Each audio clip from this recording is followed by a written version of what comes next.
I want to use my experience to warn others.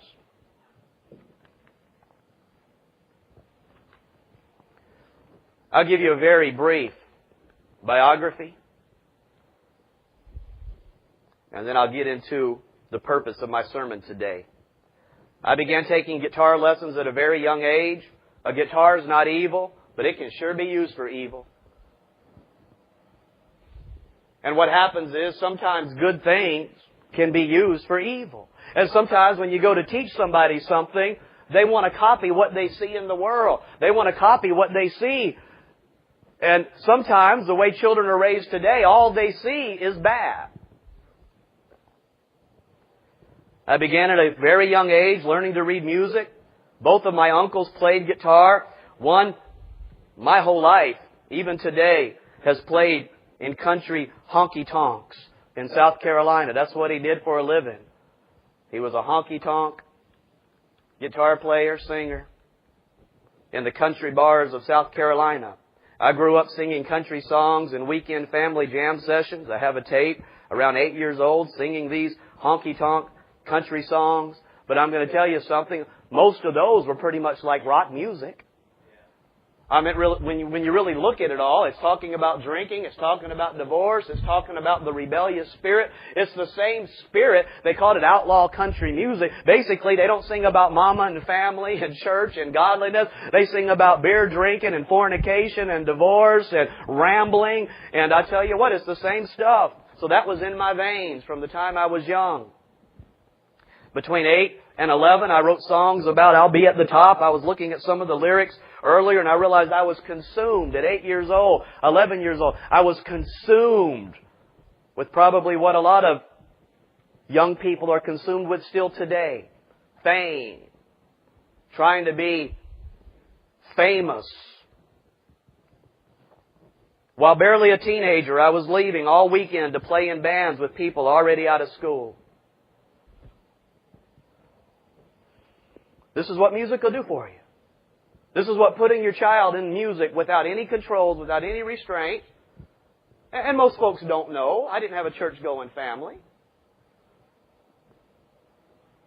But at 13 and 14 years old, I'm seeing things that I shouldn't see. I'm leaving my home all weekend. The folks I'm with are all guitar players and musicians that are already graduated school or they dropped out of school. I brought some of them into my 9th grade talent show. As I played for my school in South Carolina, the song Cocaine. My granddad shook his head at me. I didn't know what I was doing. I'm bringing these pretty much adults into a 9th grade talent show. I moved to Texas and began playing in a band with Tim Rushlow. Tim Rushlow started a country band named Little Texas. I thought his hair was too short. That's how messed up I was morally. I told Tim Rushlow his hair's too short. Later, he grew his hair longer, and he became famous with many top 10 hits in country music, rockabilly. He launched a solo country career. I began a job playing rock music at Six Flags for a summer. I became a full-time guitar instructor at a music school and later our own family's music store. I had 40 and sometimes up to 60 students a week for many, many years. This immersed me into every kind of music from blues to rap to funk to rock. But it also showed me something else. By dealing with these children every week, I would go from looking at clean-cut kids who would come and begin to look up to me. Then I would see their musical styles begin to change. I would see their hair begin to change. I would see the type of shirts they begin to wear change. I would basically see a nice planted child that's about to bloom and be godly turn into a disordered, reckless mess that you couldn't tell if it was a boy or a girl. I would see the fear on parents' faces.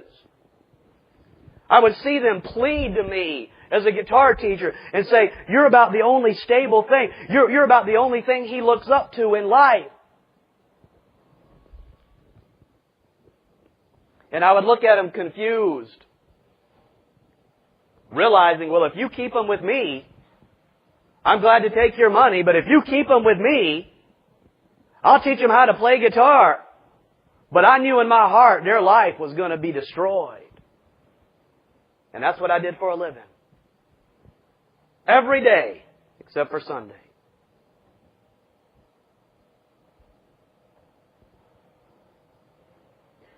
My local band won a place on a local Texas album called Metal Cruelty. I was almost signed to Wicked Records before they fell apart. I began winning local guitar contests 1 year before I was baptized.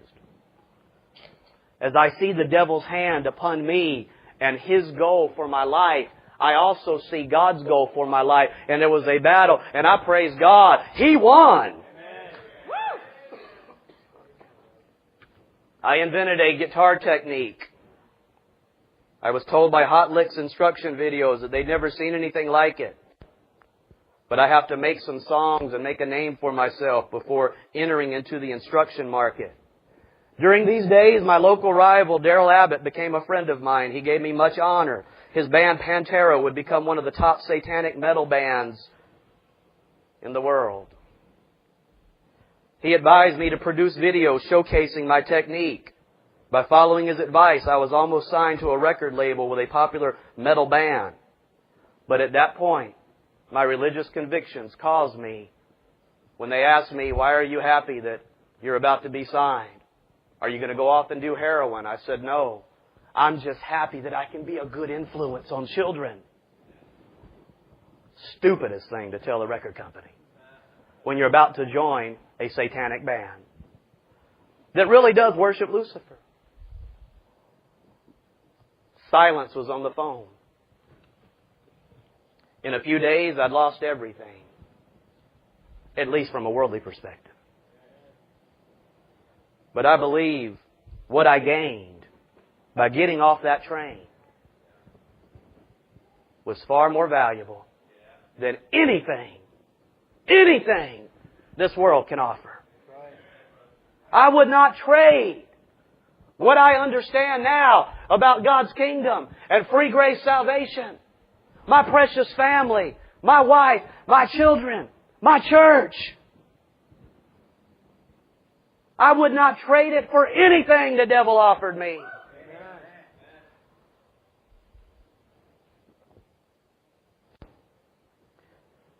I parted ways with Daryl Abbott. And as a born-again man, I stood in his studio. And I gave him my testimony. That rock music will not satisfy you. You've made it into a god. I made it into a god. And it was never meant to be God. There's only one God. As he mashed the button of his latest hit song, he said, man, that's a sad life. It's sad that you burned out. He went his way, I went my way. A while later, he was shot in the head and killed by a madman, devil-possessed. Before he died, I met him one time as a street preacher. As he hollered out from a local bar in Dallas, he yelled to me, remembering my words, shaking his head and scorning the path that I had took, but remembering my warnings to him.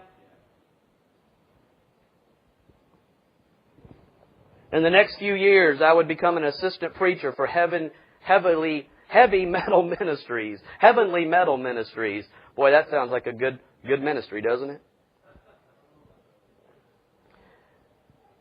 It was a ministry for so-called Christian rockers. I saw destruction after destruction. We changed the direction somewhat. We called it the Refuge, which was still a come-as-you-are type of church. The pastor left, fell into sin. Just about everybody else did too.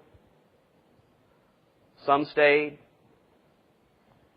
Most of the marriages that I remember in that day were lost and destroyed. I became a pastor. We later started Refuge King James Bible Church, later Kingdom Baptist, each step moving further and further away from the family-destroying, soul-destroying rock music.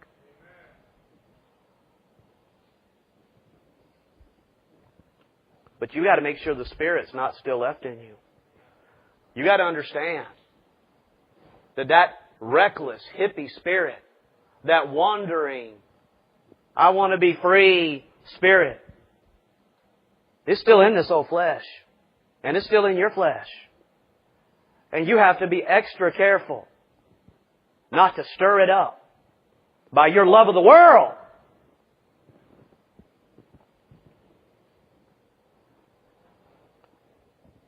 I'm done right now with things I count as dung for the knowledge of Christ. I've spent years giving warnings, watching them ignored. I spent years looking at men right in the eyes and warning them about their fleshly spirit, their love of rock music. And I've seen destruction after destruction. As they tell me the world doesn't hurt, I said, go rub your face in it then. I've had my face rubbed in it. It does hurt.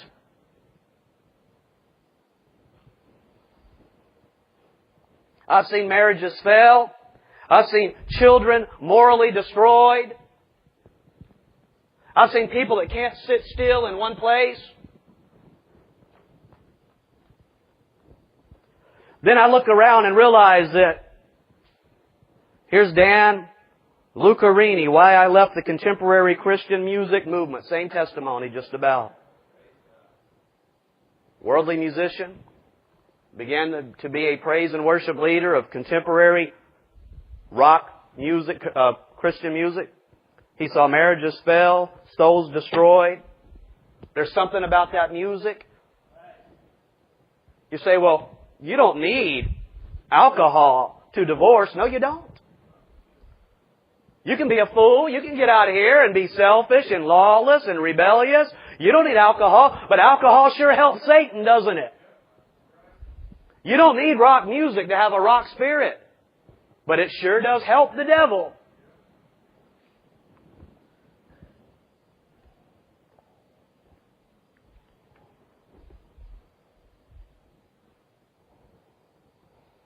I close this section by saying if rock guitar music is measured by raw power, speed, and frenzy, my old material and live videos are still ahead of the game today. I'm not trying to brag. I'm trying to say I was a servant of Satan and I tried to do it well. But now I'm a servant of God. Amen. So any punk kids out there thinking that they're going to go into this little worldly rock music, I could do with my right hand on the guitar what you're trying to do with your left. I'm trying to tell you, trying to be something for Satan is going to kill you. It's going to destroy you. And I know what I'm talking about. So I don't think it's funny to get up here and play the guitar like you're trying to rock out like some punk who's a servant of Satan. Because the devil wants to turn you into a sodomite, a fornicator, and destroy your life.